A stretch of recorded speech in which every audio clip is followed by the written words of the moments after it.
Hidden government organisation, underworld research centre, மனித மூளையை முழுமையாக பயன்படுத்துறதுக்காக நடத்தப்படுற எக்ஸ்பெரிமெண்ட்ஸ், இது போன்ற கதைகளை நம்ம படத்தில் தான் பார்த்துருப்போம். ஆனால் இது உண்மையிலேயே வெறும் படத்துக்காகவும் சீரீஸ்க்காகவும் எழுதப்பட்ட கதைகள் தானா, இல்லை இதுக்கு பின்னாடி ஏதாவது உண்மை சம்பவம் இருக்குமா? இன்றைக்கி நம்ம இந்த வீடியோவில் ரியல் லைஃப் ஸ்ட்ரேஞ்சர் திங்ஸ்ன்னு சொல்லப்படுற மான்டாக் ப்ராஜெக்டை பற்றின உண்மைகளை பற்றி தான் பார்க்க போகிறோம். வாங்க இப்போ வீடியோக்குள்ளே போகலாம்.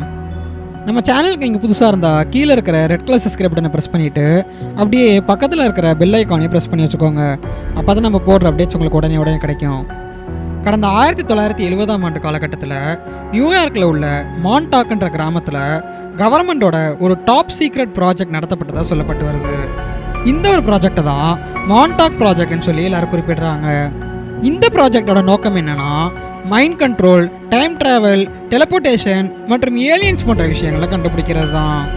உங்களில் சிலருக்கு ஏற்கனவே யூஎஸ் மிலிட்டரியும் சிஏஏவும் சேர்ந்து ப்ராஜெக்ட் MK Ultraன்ற பேரில் மைண்ட் கண்ட்ரோல் எக்ஸ்பெரிமெண்ட்ஸை நடத்தினது தெரிஞ்சிருந்திருக்கும். ஆனால் இந்த மான்டாக் ப்ராஜெக்ட்ன்றது இதையும் தாண்டி மர்மத்தோட ஆழத்துக்கே போகுது. ஹாரர், சயின்ஸ் ஃபிக்ஷன் ஜான்ரால பிரபலமாக உள்ள ஸ்ட்ரேஞ்சர் திங்ஸ்ன்ற சீரீஸ் ஆரம்பத்தில் மான்டாக்னு தான் அழைக்கப்படுறதா இருந்துச்சு. அதுக்கப்புறம் போஸ்ட் ப்ரொடக்ஷன் ப்ராசஸ் அப்போ தான் அந்த சீரீஸோட பேரை ஸ்ட்ரேஞ்சர் திங்ஸ்னும் அந்த கதையில் வந்த இடத்த ஹாக்கிங்ஸ்னும் பேர் மாற்றினதாக சொல்லி அந்த ஷோவோட டைரக்டர் சொல்லியிருக்காங்க. இந்த ஒரு விஷயம் ஏன் ரொம்ப முக்கியம்னா, இந்த சீரீஸில் இருக்கிற கதைக்கும் இந்த மான்டாக் ப்ராஜெக்டுக்கும் பல ஒற்றுமை இருக்குது. ஒரு உதாரணத்துக்கு, ஸ்ட்ரேஞ்சர் திங்ஸ் சீரீஸில் சைக்கிக் எபிலிட்டி இருக்கிற ஒரு பொண்ணை ஒரு சீக்ரெட் லேபில் வச்சு அந்த பொண்ணு மேலே எக்ஸ்பெரிமெண்ட் நடத்துவாங்க.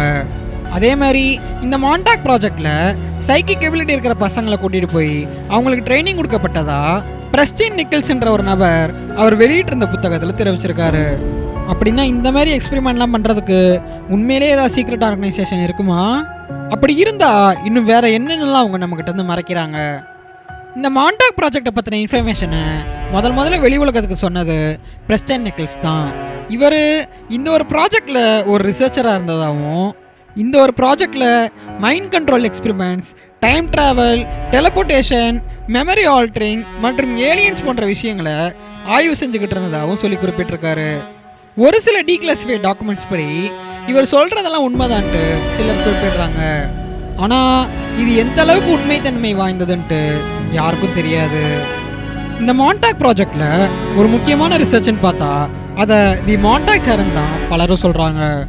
அப்படி இந்த மான்டாக் சேரால் என்ன பண்ண முடியும்னா, இதை வச்சு ஒரு நபரோட சைக்கிக் எபிலிட்டியை அதிகப்படுத்துறது மாத்திரம் இல்லாமல் இதை பயன்படுத்துறது மூலிமா ஒரு நபரால் டைம் ட்ராவல் கூட பண்ண முடியும்னு சொல்லி பிரஸ்டின் நிக்கல்ஸ் குறிப்பிட்டிருக்காரு. அது மாத்திரம் இல்லாமல் இந்த ஒரு மான்டாக் சேரை டங்கன் கேமரான்ற நபர் அடிக்கடி பயன்படுத்திக்கிட்டு வந்ததாகவும், கடந்த 1983ஆம் ஆண்டு ஒரு டைம் போர்ட்டல் ஓப்பன் பண்ணுற முயற்சியில் வேற ஒரு பரிமாணத்தை சேர்ந்த ஒரு ஆபத்தான உயிரினம் அந்த போர்ட்டல் வழியாக வந்து அங்கேருந்த பலரையும் தாக்குனதாகவும் கதைகள் இருக்குது.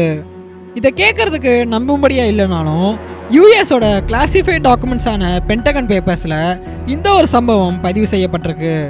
ஆனால் இன்னைக்கு வரையுமே பிரஸ்டின் நிக்கல்ஸை பற்றின எந்த ஒரு தகவலும் நம்மளுக்கு பெருசாக கிடைக்கல.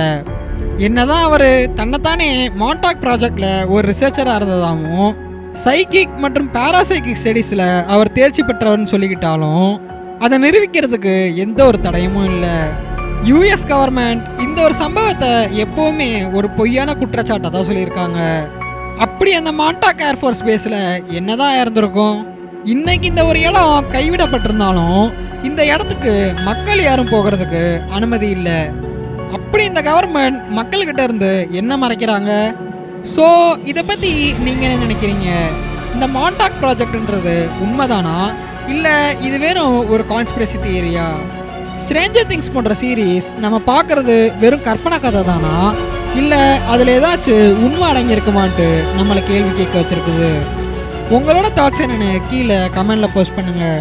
அப்படியே மறக்காமல் இந்த வீடியோவை லைக் மற்றும் ஷேர் பண்ணிவிட்டு நம்மளோட சேனலை மறக்காமல் சப்ஸ்கிரைப் பண்ணி வச்சுக்கோங்க. தேங்க்யூ.